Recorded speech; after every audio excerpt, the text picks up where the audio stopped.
முடியாத தாய்மார்கள் தன் பிள்ளை பட்டினியோடு பள்ளிக்கு போகிற போது, செல்வ செழிப்புல இருக்கிறவனுக்கு பிள்ளை இல்ல, சாதாரண ஏழை குடும்பத்தில் இருக்கிற பிள்ளைகள் ஒருவேளை கூட பட்டினியாய் போய்விடக் கூடாது, அந்த பிள்ளை பள்ளிக்கு வர வேண்டும். அப்படி வருகிற போது அந்த குழந்தைக்கு தாயுமானவனாக இருந்து காலை உணவு திட்டத்தின் மூலம் பல லட்சம் ஏழை குழந்தைகளினுடைய பசியை போக்குகிற ஒரு தலைவருக்கு நாம் விழா கொண்டாடி கொண்டிருக்கிறோம். ரெண்டு விஷயம் சொன்னேன். ஒண்ணு 1000 ரூபாய் நிதி, இன்னொன்னு காலை உணவு திட்டம். மூணாவது, பஸ்ல எல்லாரும் போறீங்களா?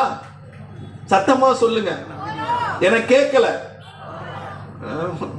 போறீங்களா இல்லையா? போறீங்களா? சரி. எடப்பாடி ஆட்சி காலத்திலையும் போனீங்களா? போனீங்களா? டிக்கெட் கேட்பாரா? காசு கொடுத்துட்டு மீதி சில்லற நான் சொல்லுவாரு, இறங்கும் போது வாங்கிக்கோ பாண்டாண்டா தூக்கிட்டு வந்துடுறீங்க. உங்க அப்பா நான் சில்லற கொடுப்பான். இந்த பேச்செல்லாம் கேட்டீங்களா? கேட்டீங்களா? அது தட்டி தவழ்ந்து டேபிளுக்கு கீழே போன ஒரு ஆட்சி.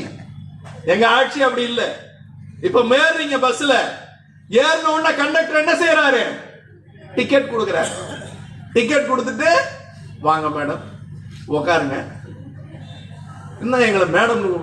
உங்களை நான் மேடம்னு கூப்பிடலன்னா உங்க அண்ணன் ஸ்டாலின் என்னைய வீட்டுக்கு அனுப்பிச்சிருவாரு, அதனால நான் மேடம்னு கூப்பிடுறேன்.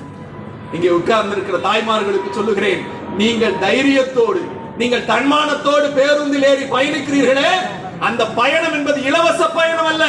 உங்கள் பயணத்திற்காக கலைஞரின் பிள்ளை முத்துவேல் கருணாநிதி ஸ்டாலின் ஆண்டொன்றுக்கு 2000 கோடி ரூபாய் கொடுக்கிறான். 2000 கோடி உங்க பயணத்துக்கு. நான் இப்ப 4 திட்டம்